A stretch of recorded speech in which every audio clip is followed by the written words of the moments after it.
Hey guys, Scott here from MTG Mind Games, and today I've got an unfortunately brutal truth video that I've been wanting to make for a while now. So, for many of you who are here for Magic related content, first I want to preface this. I'm starting a new Rant series, and these are really just some of my thoughts and reflections on topics that are going to be both within the Magic community and just Magic at large. So, take this as a disclaimer of product. What you are about to hear will likely offend you or be unsettling to you in some way or another. I'm here to tell you that I don't care if you're offended.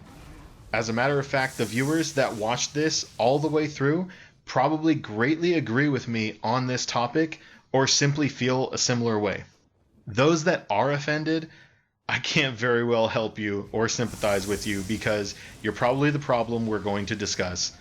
First and foremost, I consider myself a very positive, vocal, and supportive member of my Magic community.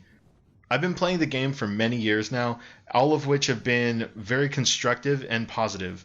I work as the head of the Magic department for my local shop, but I'm definitely not the guy behind the desk collecting promos for his own personal gain or only going to big events and worried about the really sharky competitive player. That's not me. I'm usually with the little guys, the core players who keep this game alive. My core audience, my core customers are central to the health of this community and the game. My core customers consist of standard players, modern players, casual EDH players, pretty much everybody. They're all mixed in there, but on a very personal level, I would simply put them in the group of core Magic players. What I do not represent is the 30 to 40 some odd % of players in the Magic the Gathering community who are considered competitive sharks, whose sole job it is in their lives to police and push down the average player and the community members. Now, let me clarify in black and white. There are groups out there, I'm sure you've witnessed them in your own local store or at a Grand Prix, or maybe it's that one guy who just doesn't want anyone to have fun or have a good time. We aren't talking about anyone breaking the rules or doing anything out of the ordinary here.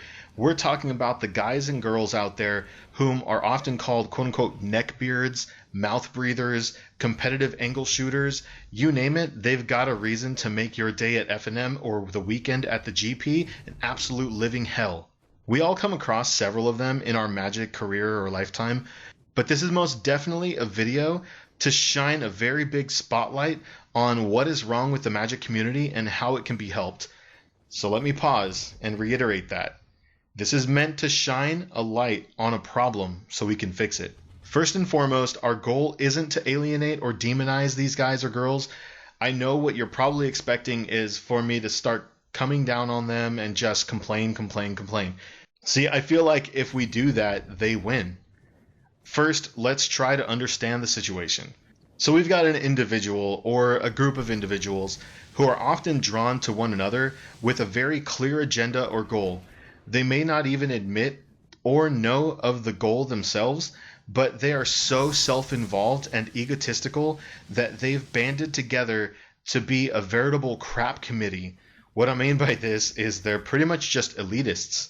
They're egotists. They were probably wronged so much in a former hobby or facet in their life that they've had to make up for it in some way or another.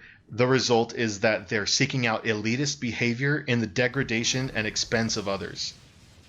Now, a true open-minded member of the Magic community would participate happily in casual, fun events, embracing new ideas, change, and complexity with open arms. This is a game, most importantly, and the heart of this game is found in the ways it is versatile.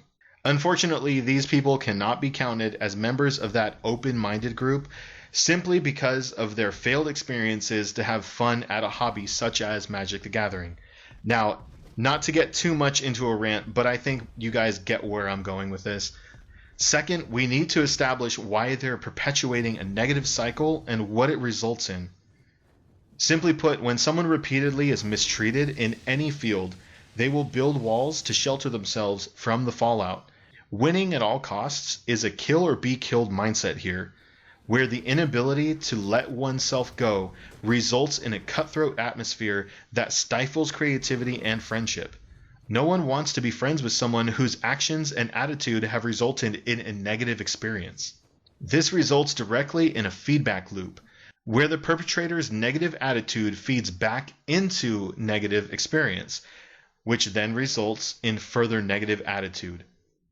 Oftentimes, members of this same group will gravitate toward one another and form a bond over their inability to have subjective fun, which helps to alleviate the negativity. Breaking the feedback loop results in a positive response, thus locking that individual in the feeling of release that they get from that negativity. This lands them right smack in the thick of a bunch of people who are just as negative in their personalities as they are. If this seems too complex, I apologize. I'll try to throw a graphic in during to help explain the situation. Third and finally, we need to assess what can be done, if anything, with these individuals and what social cues we can utilize to handle them when we come across them.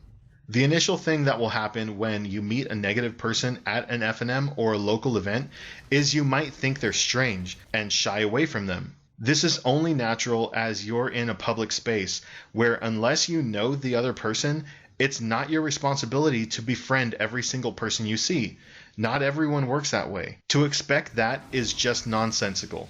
What approach would be more reasonable is this: go into a public event with an open mind. Again, to reiterate the quote-unquote open-minded Magic player, it's a concept that will take some getting used to, as it generally requires the Magic player to be somewhat more mature, willing to communicate, and confident in who you are as a player and a person. We're almost never done training to be a better Magic player. Mr. Johnny Magic is still working on his own Magic game, and will probably never think he's finished.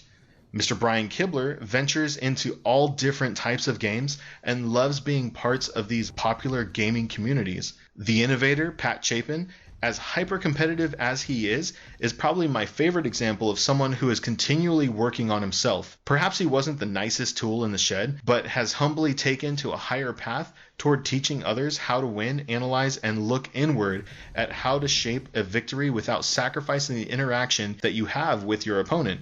You should read his book, it's fantastic. Look, the point I want to make is this: if you're frustrated with Magic, a person, the community, a certain shop, or you're just overall terrible to others, I'll come out and say it. No one wants you to be that way in the Magic community. It's not that the community doesn't want you to be part of it.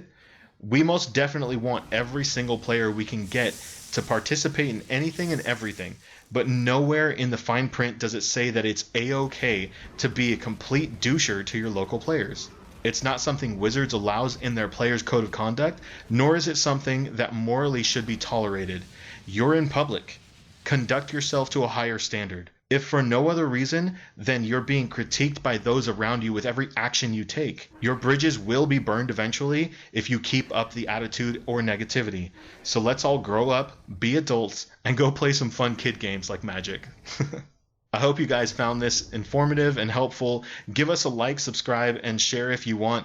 This has been Scott from MTG Mind Games. Take care, guys.